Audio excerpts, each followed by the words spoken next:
good evening, and welcome to this month's edition of Coinversations with Claire Munde. I'm so happy that you've joined, and tonight we have a treat for you. We really have a treat for you. We are so honored to have Dr. Wale Akinyemi as our guest for this evening, and he's going to be taking us through the topic of communication for career growth.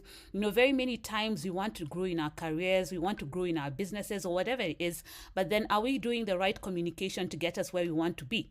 There's a problem with people talking about money. Money is taboo in very many cultures, but sometimes that leads you into not being able to negotiate. So you're in a career, you feel that you're impacting that organization, but you're not asking for your worth. And so you end up just staying there unhappy and not progressing. So tonight, Wale Akinyemi is going to tell us some of the things that are sometimes obvious and sometimes not so obvious that we might be doing that are curtailing our career growth. So without further ado, I would like to introduce Dr. Wale Akinyemi, and I'd actually like you to introduce yourself because you are very renowned and you have so many accolades, and I know I will not do it justice if I start doing it myself. So I'd like you to introduce yourself to us, and then we can get into the conversation of the evening. Welcome, Dr. Wale. Thank you so much, Claire. Thank you for having me. Well, since you asked me to introduce myself, there's only one way I introduce myself. I'm a passionate African. I am very passionate about transformation. So any platform where I get an opportunity to add value to lives and transform lives, count me in. So thank you so much for having me. I count it a privilege. I'm grateful. Thank you. Thank you so much. But you're being very humble with that introduction. But Wale is an accomplished strategist, he's an author, and so many other things. And we'll get to know that during the conversation. But without further ado, I'd like us first to get down to what effective communication is. And even before that, Wale, tell us, are people born good communicators or can it be learned? Because sometimes we look at people and we say, wow, this person is an excellent communicator. Is it something that is inborn, or is it something that can be cultivated over the years and then you can become that master communicator? Well, I'm going to give you a very interesting answer. When Jesus said in the Bible, go into the whole world and preach, he wasn't talking to a particular group of people, he was talking to everybody. So that means everybody was born with the ability to be able to communicate if you're willing to cultivate it. Okay. I think that's a really strong point that you put there, because sometimes people disqualify themselves. They say, that's not for me. That's not my strength. Especially introverts, and we'll speak about that a little bit later. Sometimes they shy away and they say, that's not my area of strength, and then you end up lagging behind. But as you said, it's not something that may be inborn. You can cultivate it. So I'd like us to talk a little bit about what is effective communication. We're talking about career growth today. And a lot of people say that, you know what, there are people who come to a job and they work and they do very well at it. And then others come in and then within a few short months or even years, they start growing. And they're asking themselves, we do the same job. Why is it that this person came here within no time, they're just advancing and you're just there stagnant? So tell us, what are some of the things? I want us to get straight into it when it comes to negotiation. First of all, before taking on a job, sometimes we've seen the unemployment figures that are here in Kenya. People are struggling just to get a job. So sometimes people find themselves desperate. Yes, you have the qualifications, you have a degree, you have a master's degree, but then you're being told, I'm going to give you that 40,000. And you say, hey, that's not what I'm worth, but you know what? Any job is better than no job. So when we're going to the area of negotiation during that recruitment period, what are some of the do's and don'ts for somebody before you get in there? And then you're like, what? Why did I accept such a low figure? And really, this is not my worth. All right. Number one, I think it comes.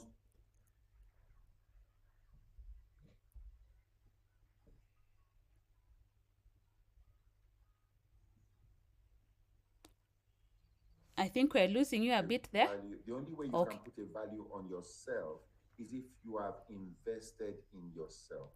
You see, the challenge comes when people are trying to command a value they have not cultivated from within. All right, and that's where the breakdown is.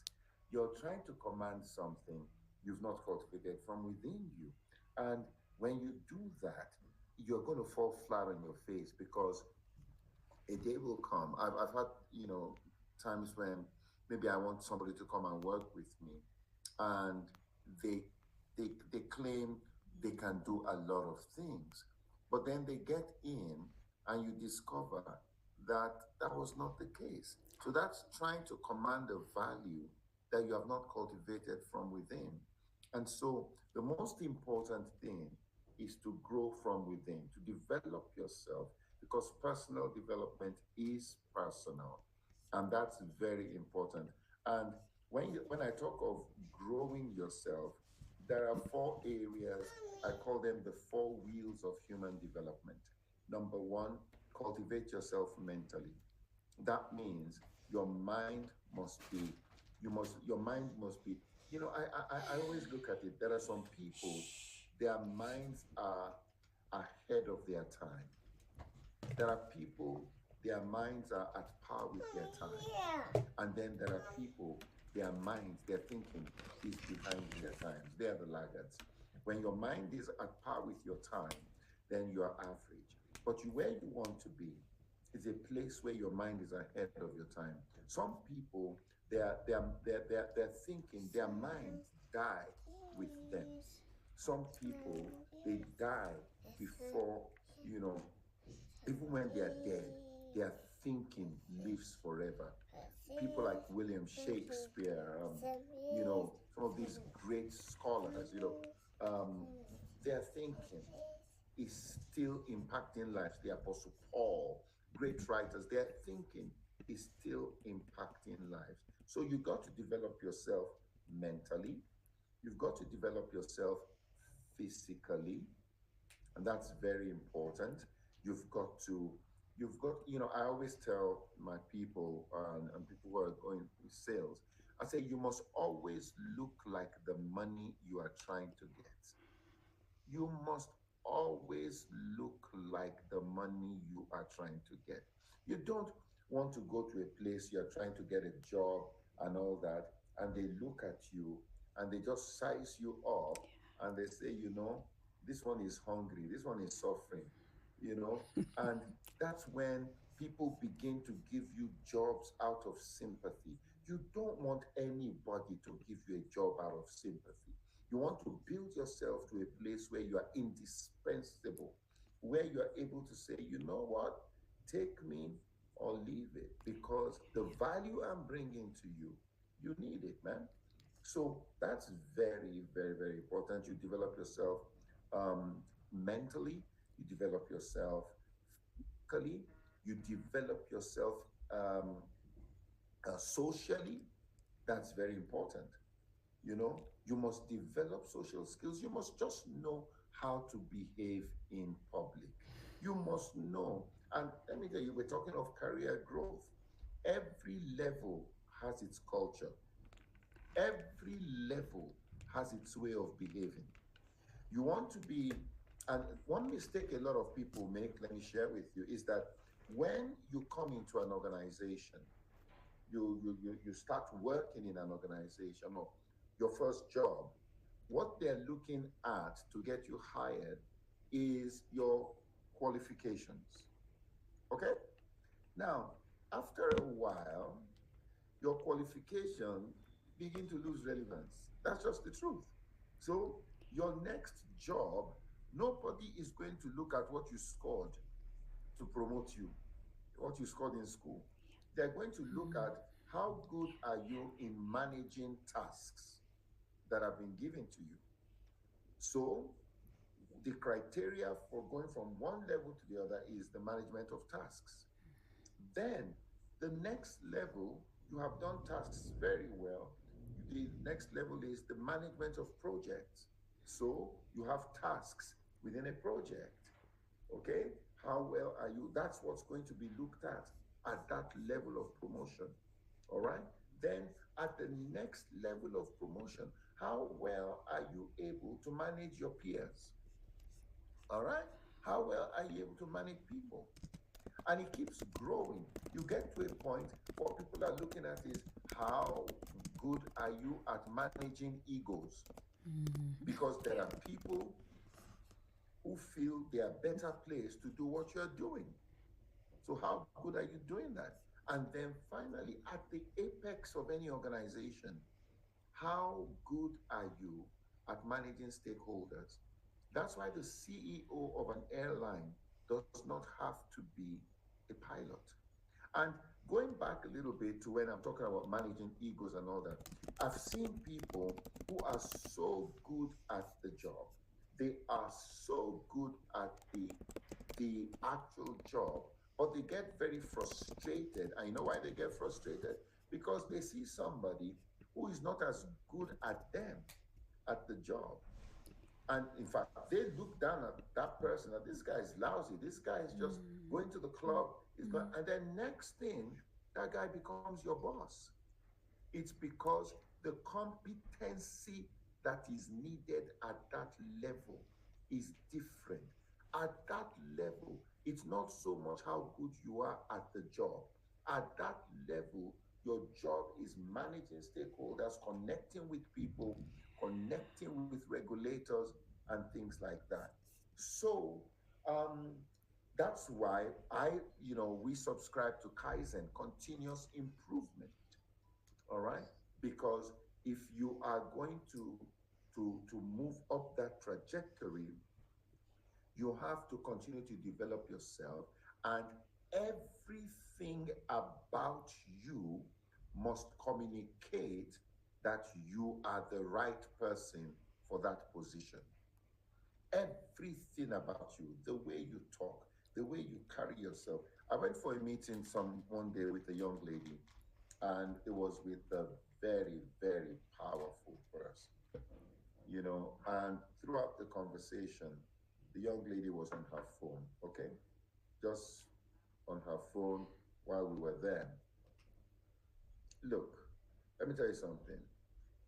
I know that Gen Z have their way of behaving, but there is a way that you position yourself for success. Now, the very, very powerful, influential person I was meeting with, Open the door for after Baba. a while, he couldn't take it anymore. He couldn't take it anymore. You know what he said? He looked at her and he said, "Are we that boring? Are we that boring?" All right? And when we were done, this very powerful person told me, he said, "Wale, she doesn't belong." Wow. What a career limiting move, Yeah. So you need to understand, that whatever growth you want to see, you are not just communicating with your mouth, you are communicating with the way you carry yourself. You are communicating with the way you relate with people. You are communicating with your conduct in public. A friend of mine who became the head of Africa for a multinational, he said he went through 17 interviews before he finally got the job. And you know what, Claire? Most of those interviews, he did not realize they were interviews. He did not realize. It was, "Oh, hey, what are you doing? Come, let's have lunch." And he was having lunch with someone and they were watching him. "Oh, come, let's have coffee." Yeah. "Oh, come, let's go for a walk." They were watching him, how he's dealing with waiters, how he's dealing with other. That was the interview. So, if you are going to grow, you must understand the culture of the next level, and you must be operating in that culture before you get there. All right? Over to you, Claire. Wow, wow. Those are so many powerful points. And I think one thing you said, that the way you carry yourself it really matters. You want to be going out there looking for a job that's paying, let's say, 1 million, but then you're looking like, do you look like that 1 million? So I think we'll go back to that Yes. and we'll talk a little bit more about that between projecting where you want to be versus where you're at and still remaining true.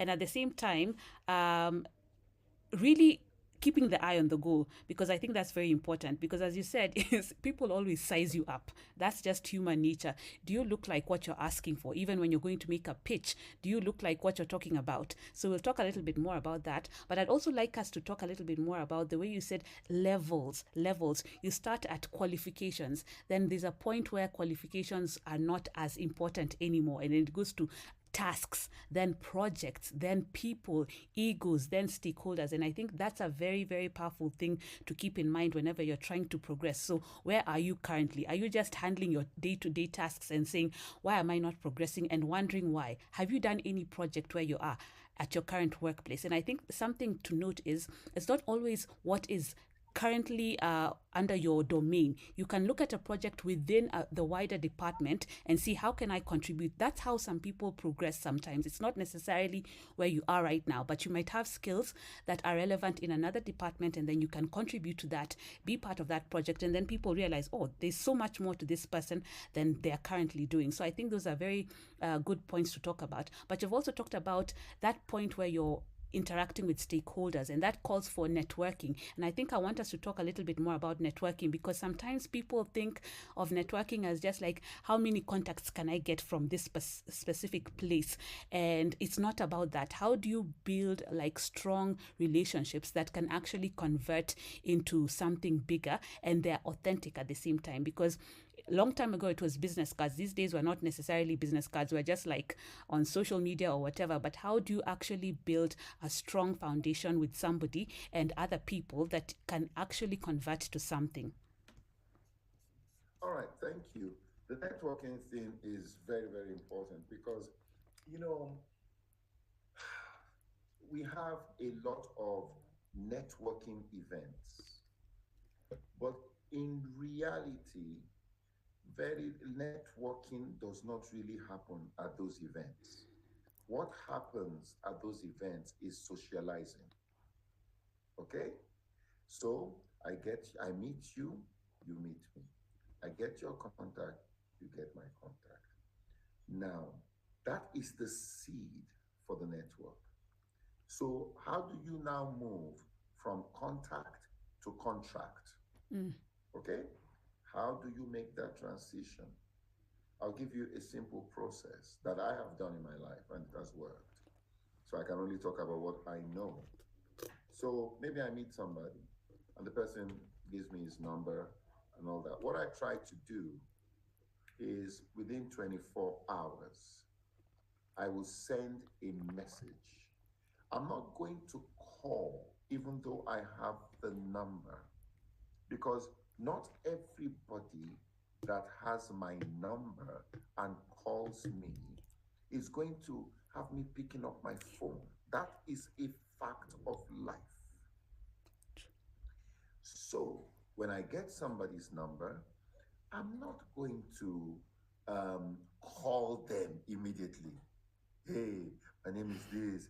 Yeah, yeah, yeah. No. First thing I will do, I will send a text message. Dear, so an email, even better, better still, an email. Dear so and so, because email is less intrusive. You see, email is not intrusive. So my first page is the email. And I send an email and I say, Dear so and so, it was great meeting you at so and so place. Now you got to remind them, they may have met hundreds of people. It was great meeting you at so and so place. I look forward to future interactions with you. Thank you. Leave it at that. Don't try to sell. Don't start.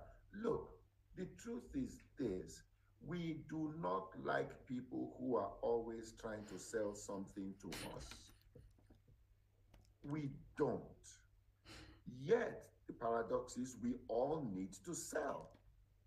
So, how do you get yourself to a place where people are buying even if you have not sold? That's where we want to be. All right. And the way to do that is to position your value. I give you an example. A lot of people go on social media, on LinkedIn and all that, and they're trying to sell, sell, sell, sell, sell. But you know what I've learned? It's a basic principle of life. I'm not coming to sell anything. On LinkedIn, you follow me. All I'm doing is I'm adding value. I'm sharing thoughts. I'm telling people about leadership. I'm telling people about my experiences. All right? Now, there's so much pumped up value that it is people that now reach out to me and ask, can you do this for us? I did not have to, I did not have to be banging on people's door. I'm selling this, I'm selling this. No, because I'm creating so much value. Then people come and say, please, do you have this? I run a one-on-one mentoring program. You know, people come, say, please, can I have more information about your stuff? Then I have a newsletter. So a lot of my stuff I talk on the newsletter, not even on social media, but it is valued. So you've met this person, you've exchanged contacts, send an email. It was great meeting you, blah, blah, blah. Now, more often than not, they are going to respond to your email. And they will say, oh, nice meeting you too, and all that. And if they don't respond, not a problem. You've lost nothing. They're going to respond. Now, after that, don't immediately bombard them. We have this product we think you'll be interested in. Yeah, yeah, yeah, yeah, yeah. If the person is someone like me, I will run. Okay? Now, take your time. Because let me tell you the psychology of this.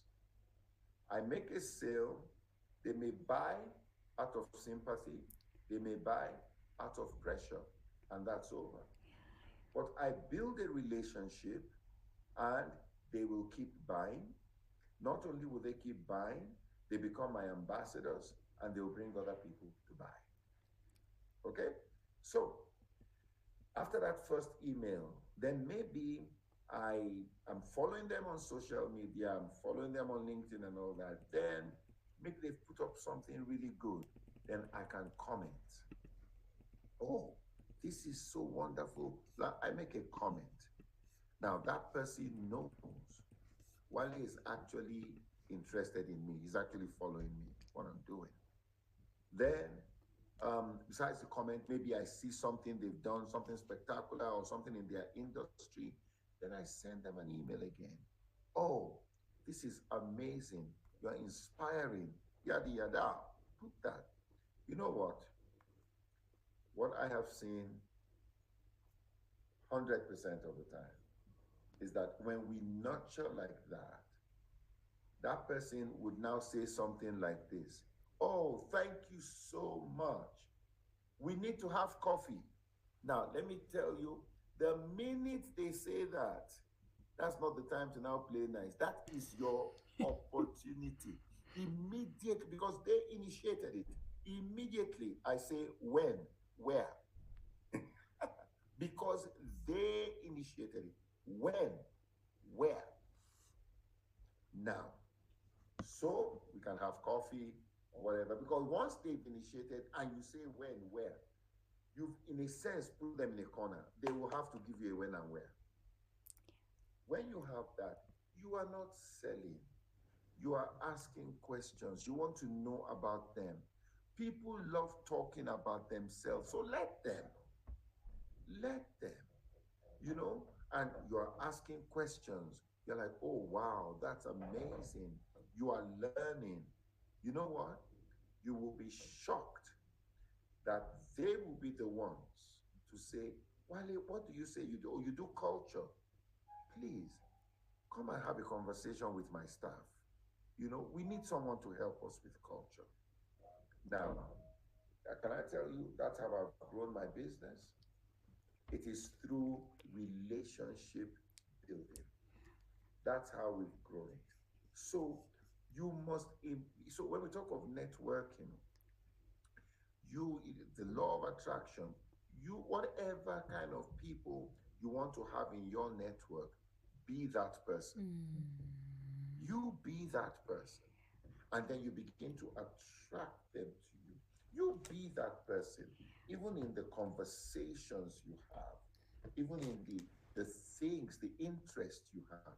You be that person. And you see, value is a magnet that will bring the right relationships into your life. Value. So, what value are you sending out? Whatever value you are sending out is going to be the magnet that will bring people and draw the right people into your life. Claire. Wow, wow, those are such powerful points. Value. It goes down to value. And I like the way you said that don't be so direct. As you said, someone might take up your services or products out of sympathy. So you don't want to be that person who is selling things out of sympathy and then they go from there. You want to build a relationship and it takes time. But as you said, once you get that route in, then go for it. But it takes a while. Don't look desperate and don't act desperate. And I want us to talk a little bit more about this. You're sending the email, you're following what they do, and you're commenting on it. Sometimes there are people who, and this has happened a lot because of the rise of AI. People will just comment. They have not necessarily followed what that person is doing, but they're just commenting with things that have just been generated. And like in LinkedIn, they're like auto generated kind of responses. So someone can write great or whatever, or someone drops an inbox. They're like, how have you been doing, and you don't even know this person. So how can you know how I've been doing and I don't even know you? So how do we make sure that we're remaining authentic? Because sometimes people are playing that numbers game. You want to shoot left, right, center, and spray and pray, they call it sometimes, and see who is going to respond. So let's talk a little bit more about being authentic, following someone's journey, not just to get what you want out of them, but to really form a good relationship out of that. And then I also want us to talk about, we spoke a little bit about those introverts, and I've seen people commenting on that before, about how do you just express yourself in a clear manner without having to shout and still really make it up that ladder. All right. Let's talk about the responses and all that. I see all those automated things, great, great, great, great. But you and I know that if you've been around long enough, you know that that person didn't put any thought to it. And so, what I always say to myself and to anybody who cares to listen is that even if you're going to say great and you're going to click one of those things, make sure you write something that will show that person that indeed you care. Indeed, you read it. If you're, you know, great, then make a comment based on something that was written there. That's very, very, very, very important. That authenticity, like you said, is so important. What was the second thing you asked? That was the age of AI, and then the authenticity, which you've mentioned all in one. You've answered both of them in one, and then the introverts as well. Let me talk about introverts. Now, I'm going to shock you right now.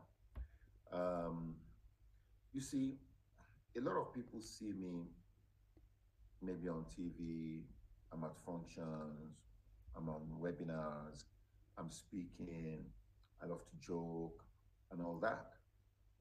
So I have the public persona. Anybody looking at me will conclude this guy is an extrovert, he must like party, he must like going out and things like that. But those who really know me will tell you I am the biggest introvert you have ever met in your life. I can stay in my look. I live in a very big place. But I spend 95% of the time in my little office. That's where I am. Because see, my children have left home now. It's just my wife and I. I'm in my office. She comes to see me in the office and all that. I'm that guy. I don't like surprises. I'm that guy that I don't want somebody say, "Oh, I was in your neighborhood. I stopped to say hello." I don't want. I don't want. You know, I don't do that. I like my space. Um, when I travel, you know, you get in the plane. There's the first seat. It's seat 1A. If it's an Embraer, one of the small planes, the local route, seat 1A. That's my permanent seat. It's Window not seat. because it's not because of anything. It's because if I don't sit on that seat, I'm going to have to do a catwalk right down with all those eyes watching me. I can't handle it. I can't handle it. So I enter, get in the plane, I sit down. If I have to go to a restaurant, I look for the place where maybe it's closest to the food. So if I'm getting up, no, but I'm not seeing people. People are not seeing me. I am one super introvert. I enjoy my own company. I'm a musician. In my study, there's a keyboard right next to me. So when I'm tired, I play the keyboard. I have a piano, an upright piano in front of me. That's why I create my own music. I create my own videos. I read 4 books or 5 books in a month. I enjoy my own company. So, how did I become the way I am? It is one lesson I learned that success is knowing the things you like doing that you have to stop, and knowing the things you don't like that you have to start. Anybody who gets to that point, so I know I don't like interacting. I don't like going out. I look when I'm dropped at my place. I live in the coast most of the time. When I'm dropped at my place, and it's in a village in the middle of nowhere, nobody can accidentally come there. Once I'm dropped, the next time I get out of the gate is when I'm going back, coming back to Nairobi. I don't go out. All right. But I discovered that, dude, if you are going to grow, you must begin to do some of the things you don't like. So I began to lead myself, and leadership starts with the ability to lead yourself. If you cannot lead yourself, you will never be able to successfully lead people. So I began to lead myself to do some of the things I've told you tonight, reach out to people. It was wonderful. And then, yes, we have coffee. And I would do it. And I found out that as I began to do it, I began to enjoy it. And I began to create very tight bonds. I have very tight bonds with people, and you will be shocked when I tell you, when I'm talking of bonds, don't think I'm talking of just the CEO. I have friends who are taxi drivers. I have friends who are Buddha Buddha riders. I have friends who are everywhere. you know so I learned I needed to do that. So that's very important. If you're an introvert, don't hide behind I am an introvert. No. Success is learning, identifying the things you like to do that you have to stop, and identifying the things you don't like to do that you have to start. Wow, wow, wow. I think that is such a powerful statement. Identifying the things that you like that you need to stop, and identifying the things that you don't like that you have to do. That is just so powerful, and it comes from self leadership. And yeah, it's a surprise that you're not an extrovert.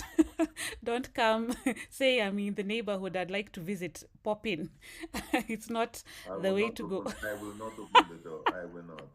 Oh my goodness, that's really powerful. And I think that's a great testimony for those who are listening who may also be introverts and wondering, is there hope for me? So there is hope for you, but as Wale has said, you also have to be deliberate. You realize that staying in your little cocoon is not going to help develop you. So get that, start acclimatizing yourself. Go for those bonding sessions, even if it's one on one, then to smaller groups, and like that, grow there so that you can be able to move from where you are. And I think that comes down to every area of our lives, even when it comes to foods. Junk food is not good for you.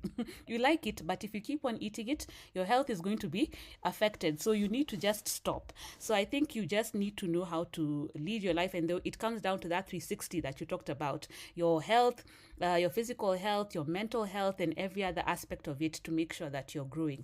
Now, I'd like us to talk a little bit more about verbal and non-verbal communication that can hamper our growth in the workplace. Sometimes someone is totally unaware that what they are doing is wrong and is hampering their progress. So, talk to us about some of those nonverbal cues that someone might be giving off that just gives the wrong impression when they're at work, and they're totally clueless that this is hampering their progress, and they're just sitting there and they're wondering, why am I not progressing? I think I'm doing everything right. I'm doing those tasks. You talked about moving from your tasks to the projects to the egos to whatnot. Why am I not moving? So, what are some of those don'ts that just slip sometimes? All right. I think the biggest culprit when it comes to limiting the growth of people today, you will not even believe what I'm about to say. The biggest culprit is the phone. It's the biggest one. You see, because like I give the example of the young lady who was on her phone when she's supposed to be having a conversation. That's why if you are a member of some of these our clubs, you realize that it is not, your phones are prohibited in there, Yeah. because you need to make conversation. Um, it is illegal. It's just not good manners when you are with people, conversation is going on, and you are on your phone. The message it is sending to people is that they are not as important as what you are looking at on your phone. That may not be how you intend it, but that is how they will read it. At meal times, business meals, whatever meals, if you use your phone, it's a sign of disrespect to the people that are there. So the phone has limited the career growth of so many people. All right. Then another thing that people need to watch out for is, and I've seen a lot of this. I've seen people who maybe they have prayed and prayed and prayed for a job. They finally get the job.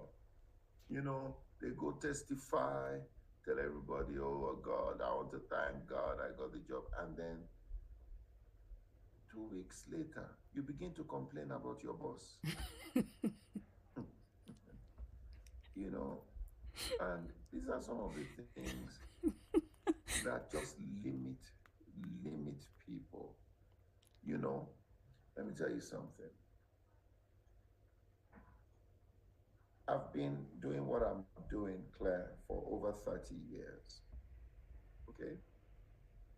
Now, when you have established a way of doing certain things over 30 years, then somebody who is not 30 years old now comes to you and tries to tell you how to do it in a condescending manner. you're not going to listen. Now, let me give you the balance. Unfortunately, my generation will fizzle out into extinction if they don't listen to a younger generation. But that younger generation needs to know how to communicate. And it's called managing upwards. So I tell people it's the easiest thing to convince your boss to do certain things. Because the truth is this: the young generation know more than we will ever know. They know the things we spent money to learn. When I was young, when computers first started, you will have to put, I am proficient in Microsoft Word, I am proficient in PowerPoint, I'm proficient. Who gives a damn about that today? Nobody cares. Nobody cares. Because the things we paid money to learn, little children are playing with it as games. So, without a doubt, there is a generation that is more intelligent than us. But you know what we have? We have experience. Okay? So, when we put your intelligence, the ideal environment is where your intelligence and our experience merge together. Magic happens. Magic happens. So, if you are going to have impact, about first thing is acknowledge the fact that some good has come before you. All right? That was a story of a guy who was hired from the US. He was hired to turn around a company in Nigeria. He got there, wanted everybody to know there's a new sheriff in town. Yeah.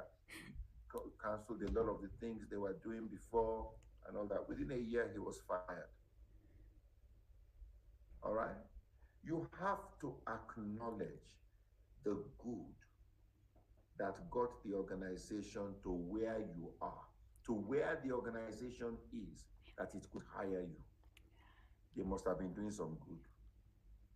So you identify that, you celebrate that. And then any changes you want to suggest, they must be changes that are going to support the good that has been there.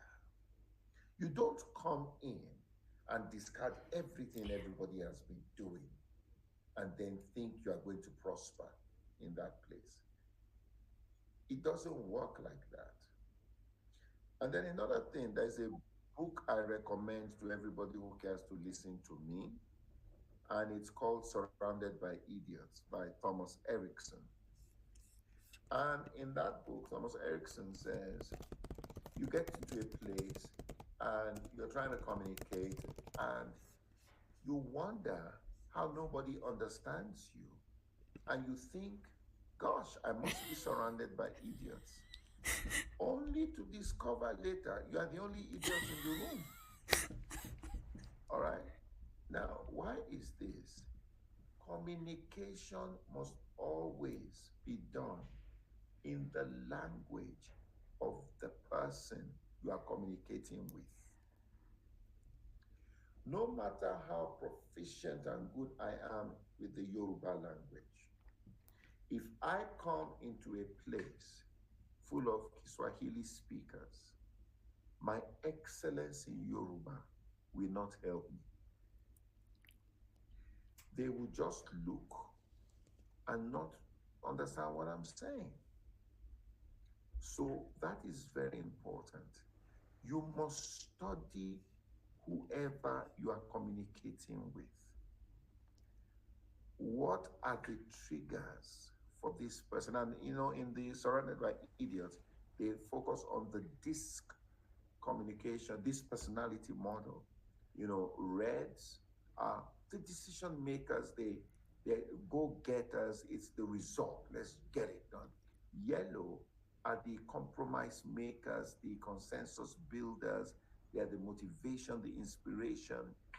The greens are the thinkers. They will think it and think it and think it and think it.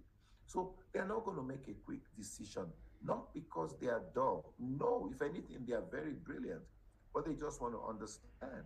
And then the blue is going to ask questions. They are the interrogators. They're going to ask questions. So you take time, understand your boss. Is this guy a red? Is this guy a blue? Is this guy a green? If you're dealing with a red, for instance, you don't go into details. The red wants to hear the bottom line. Then allow the red to now ask the questions he wants answered. If you are trying to give a red leader all the details, he will interrupt you and say, "What are you trying to say?" Or the conclusion is, so that's the red. The yellow guy is a consensus builder.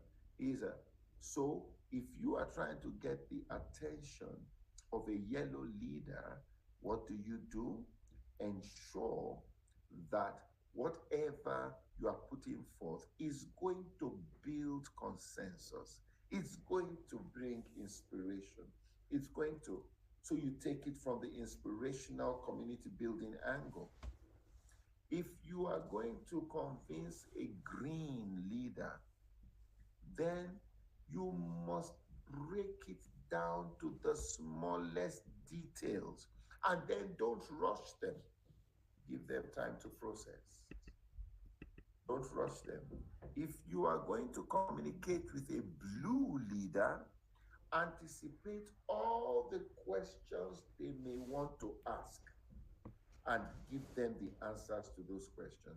So, one of the things that helps you greatly is your understanding of your audience.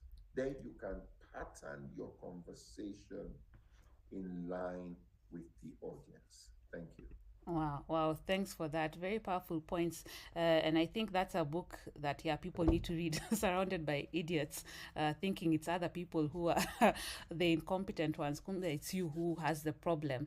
And you also talked about this issue of how you using your phone can be a barrier to communication and can block you out of a lot of opportunities. But one thing I've realized is that sometimes, depending on the generation, people might be on their phone. Yes, they're on the Instagrams or the TikToks and whatnot, just not aware of what's going on around them. But then there are some people who use their phone as a distraction. So I'd like us to tackle a little bit about how you go about breaking uncomfortable silence. Because sometimes you're maybe at that event and you don't know the people around you. You're supposed to be networking, but it's not. It's off to a bit of a cold start. That's why they have those so-called icebreakers. Maybe the ice is not breaking, and it just feels a bit weird. So sometimes people now resort to pretending that they are so busy on their phones, but it's more of like trying to get that weird silence out of the way. So how do you deal with situations where you're at maybe a networking function, or you're at a breakfast or a dinner or whatever, and things are not really going as planned? So you say hi, oh yeah, it's a chilly morning today, and then silence, and it's just like weird. Okay, what next? How do we go from here? And that conversation doesn't seem to be going forward. So how do you break those instances and actually form connections? Fantastic. That's a very, very good question. But I'm going to answer it this way. A friend of mine who's Maasai told me about Maasai culture. And he said, he's about my age. So he said, when they were small and they go out and they circle a lion, he said, they've circled the lion, then the lion will look round, will look. And he said, 100% of the time, the lion will move in the direction of the one person that they all knew was afraid before they came. that lion could read and sense the fear.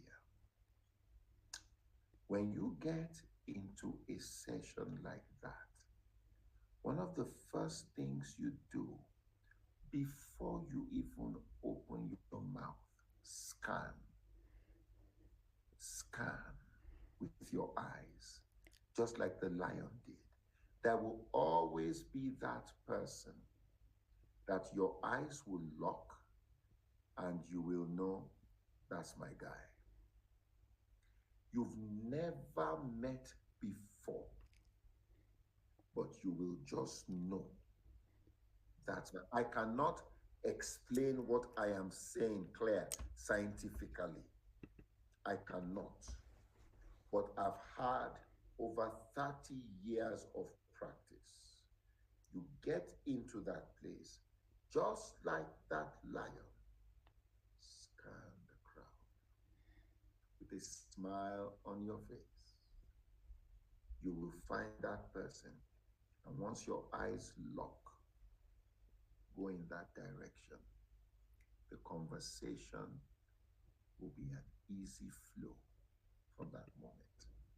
I absolutely agree. Yeah, it's true. It's true. You'll always find somebody that you just click just like that, like you've known each other for a long time, and the conversation just flows, and then it can move on from there. But I'd also like us to talk a little bit about, you talked about intelligence and experience bringing the magic or making the magic happen. I'd like us to talk a little bit more about that experience, because sometimes, as we said, the Gen Z, the Gen Alpha, but in the workplace, the Gen Z, yeah, they have that idea that they know everything or whatever, but experience counts for something. But sometimes some people don't know how to show that that experience counts for something, and then they just feel like, oh, it just means that I'm old and outdated in the workplace. So talk to that person who doesn't know how to make use or show that the experience is actually a good thing, because as they say, sometimes now organizations are looking for younger and younger people. They're cheaper, first of all. That's Let's just be real, that sometimes that's what some organizations are looking at. It's cheaper to hire somebody who is young because they don't have that experience, and the amount that is being asked for is less. But then also there's that whole thing like, oh, the fresh idea. So how do you make sure that you're exploiting that experience aspect and not looking at it like, oh, now this Gen Z is here to take my job or my opportunities? All right, let me balance the whole experience thing. We live in a fantastic age, okay?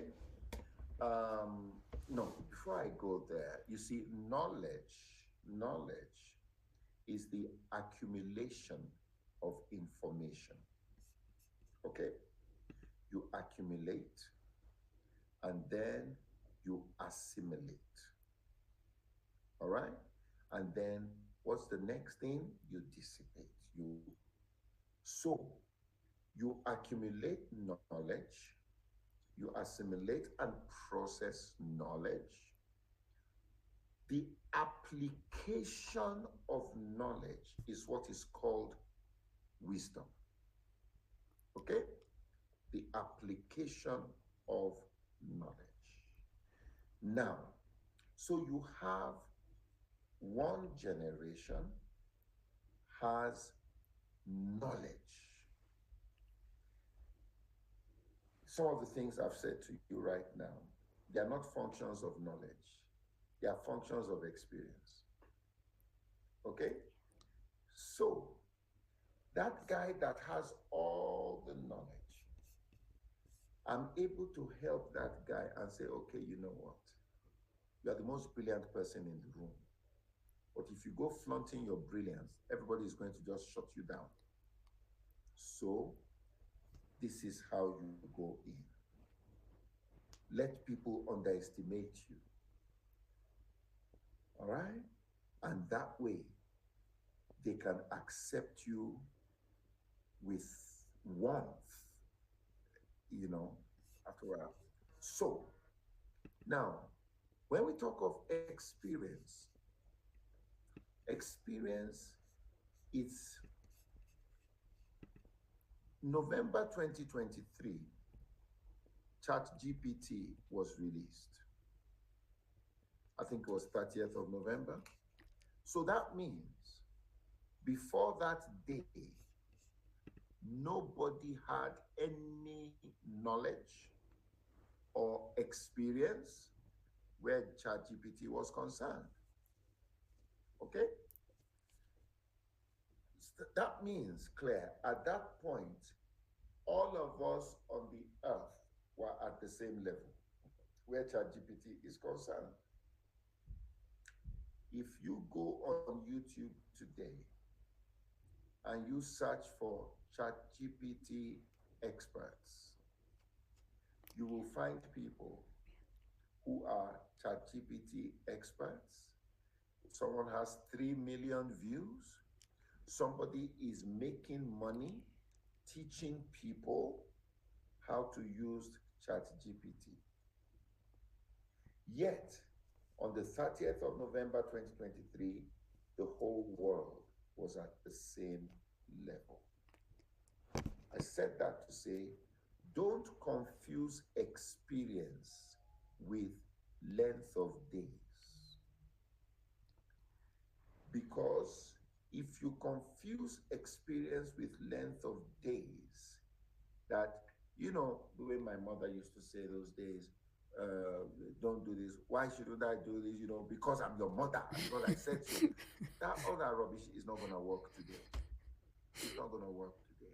Because experience is no more measured in length of days. Experience is now measured in how well you have accumulated, assimilated, and you are able to apply. Okay? That is how experience is measured today. So, there's a story I always tell, and I'm sure you probably have heard me say this story. I was watching TV with my daughter when she was much younger, and my phone rang. I did not want to miss what I was watching. So my daughter said, pick the phone. I said, no, I don't want to miss this. She said, Dad, you can pause. I said, it's not a DVD. It's live television. She laughed hysterically. She said, Dad, you can even rewind. At this point, I am getting irritated because I am thinking, who do you think you are? It is my house. The TV is mine. The remote is mine. The decoder is mine. Even you, the girl, you are mine. Who do you think you are? And that is what happens when you put yourself in a place where you think experience and length of days are synonymous. The meaning of experience has changed over the years. So she laughed at me. And what did she do? I took the call.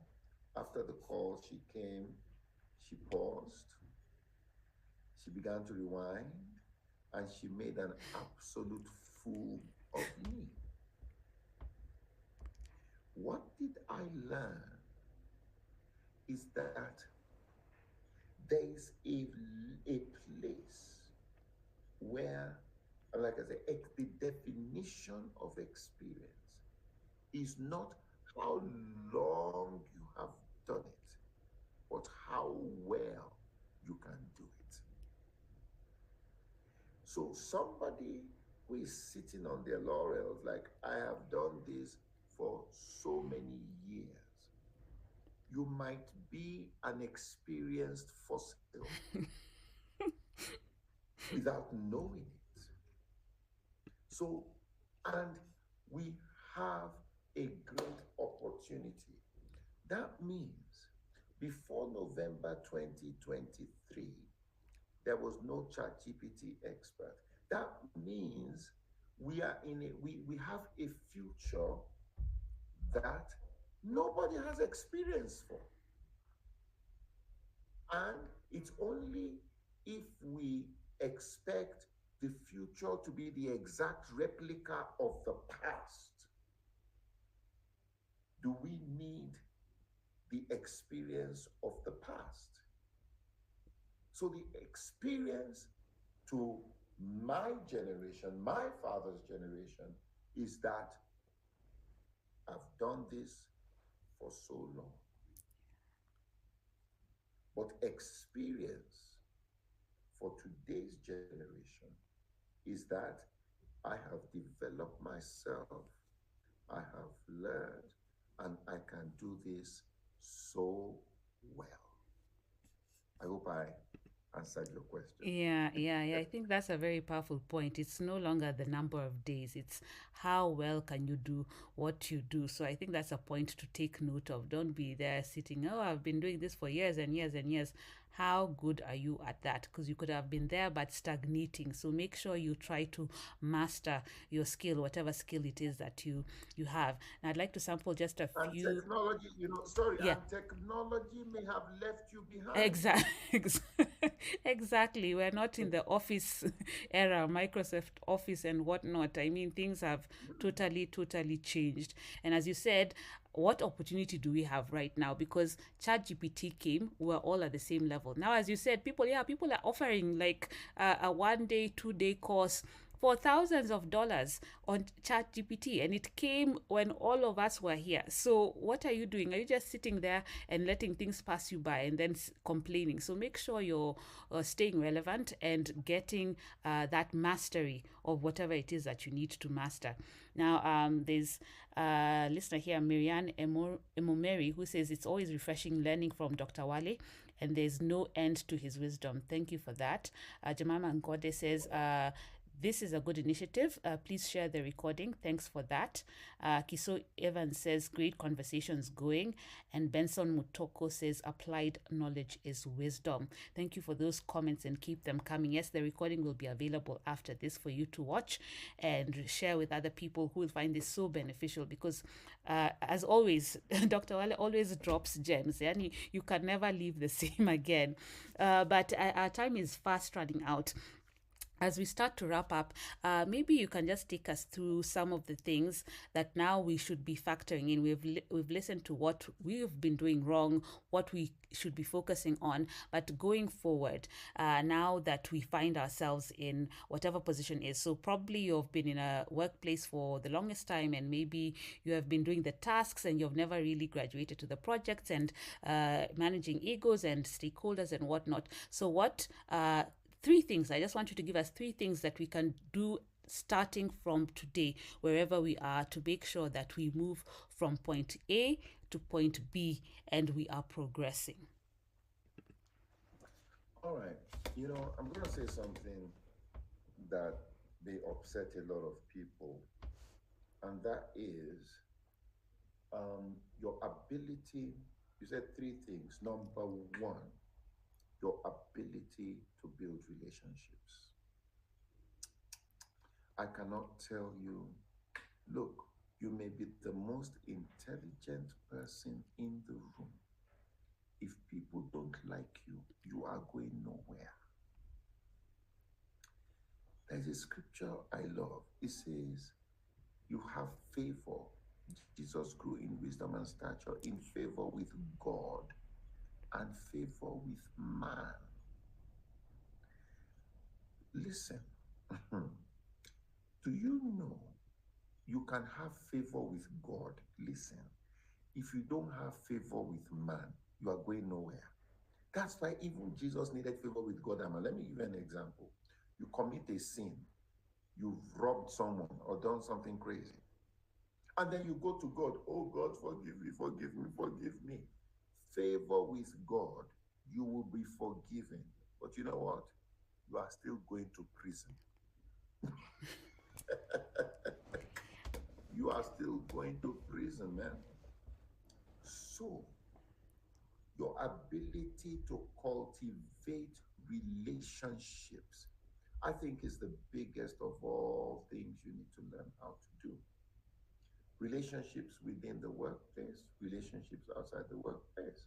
And number one, ability to cultivate relationships leads to the next thing, ability to communicate across board.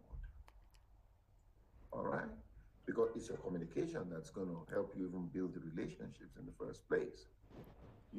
That is so, so important. Ability to build relationships. And how do you build relationships? Don't be a hustler, you know, give your cards to everybody. No. Just show people that you care. It's so simple.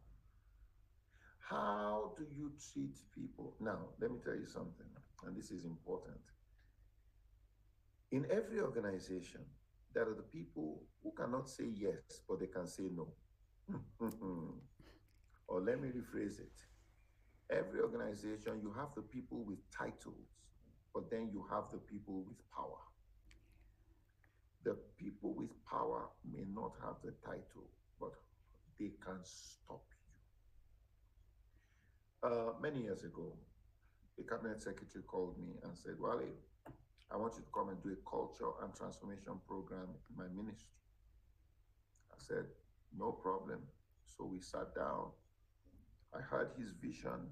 I met with his leadership, you know, and we were ready to roll out. We had agreed on every single thing. We were ready to roll out.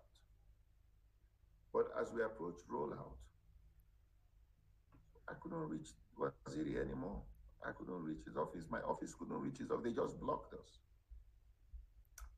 So weeks after the rollout date, I teach. I've been a facilitator at the Strategic Leadership Development Program at the Kenya School of Government. So I'm at KSG and I see Waziri. I said, what happened? So he laughed. He said, come, let's go and eat. So we went to the restaurant there at Kenya School of Government, and he told me, he said, after we set that thing in motion and all that, he said, one day, two junior staff came to him and they said they wanted to see him. So they said, this culture thing you want to do, it's very, very important. It's very nice. But it's going to affect some people and they are not happy, blah, blah, blah. And so the minister told me, he said, their final statement was, anyway, remember that you met us here and you are going to leave us here. Hey, he said, Wale, when people give you a threat like that, you just have to re-strategize. He said, because those guys, they don't have titles, but they will frustrate everything you want to do in that place. They will frustrate because they have power. And what is power? Influence. All right? So, you need to, in an organization, you need to learn how to build relationships across. But I was doing work for a few organizations, and we just asked a simple question. Whose opinion do you value most in this place? Some people said in one organization, the most powerful person was the receptionist. All right? Now, and these are the people that you can come in with your attitude. I know the CEO. I want to see the CEO. Yeah, yeah, yeah, yeah, yeah. And they just look at you. That, who are you? And they will deal with you. And so, ability to cultivate relationships. And if you are going to do that, you need a heavy dose of humility. Oh, you need a heavy dose of humility. Never ever judge a person by where they are sitting. They may be the most powerful person in the place. Treat everybody with dignity, whether they are waiters, they are gardeners, whatever. Treat them with dignity. communicate with respect. All right, that ability to communicate. And then my final point, stay hungry. You must always be learning. You must always be learning. Relevance is not a function of how brilliant you used to be. Relevance is not a function of how many degrees you have. I've always said my dad was a medical doctor, a very, very seasoned and senior medical doctor. However, I made fun of him. I said, Dad, if you practice medicine in the year 2017, he died in 2017. If you practice medicine in 2016, using only what you learned in medical school in 1966, you'll be a serial killer. Yeah. Because everything has changed. I was in a meeting just before coming here with a company that I'm involved with in the UK, and we're talking about the concept of CPDs. You know, that, that's why it's important, because the landscape is changing. So continuous professional development is so important. Build relationships, communicate, have a healthy dose of humility, and stay hungry, keep developing yourself, keep learning. Thank you. Wow, wow, wow. That is so powerful. Thank you for that. Yeah, building relationships, cultivating them, being able to communicate across board, and staying hungry, and that continuous professional development. I think it's so powerful. There have been so many master classes you've given us basically tonight in one. And I think my takeaway is that, as you said, you really need to build and cultivate relationships and offer value, because you can be as skilled as however skilled you are, if you're not able to cultivate those relationships, you're going to just stay stagnant, and that's not what you want. So thank you so much for that, and I think we will have to have more and more of these discussions, because they're just powerful points that people need to have continuously drilled in them. Because as you said, that thing, another thing that has stuck with me is that you need to know what you like to do, but have to stop doing, and you need to know what you do not like to do that you need to start doing. And that's what progress is. You have to continuously change, and there are things that are going to be uncomfortable, but change can be uncomfortable. But you need to know what discomfort you're willing to take, discomfort now or later on having problems. So thank you so much for that, Dr. Wale. It's always a pleasure listening to you with all these nuggets of advice and wisdom. And as we've seen in the comment section, people are always saying it's always refreshing listening to you, because you have so much wisdom to share with us. So thank you so much for your time, Dr. Wale, and thank you so much Thank to our you so much listeners. for having me. Thank you. And thank you so much to our listeners for your active participation and for listening in. And yes, I've seen a number of people asking about the recording. It will be available, so look out for that on our LinkedIn pages and also YouTube. And until next time, I'd like to wish you a good evening and a good weekend ahead. Thank you so much.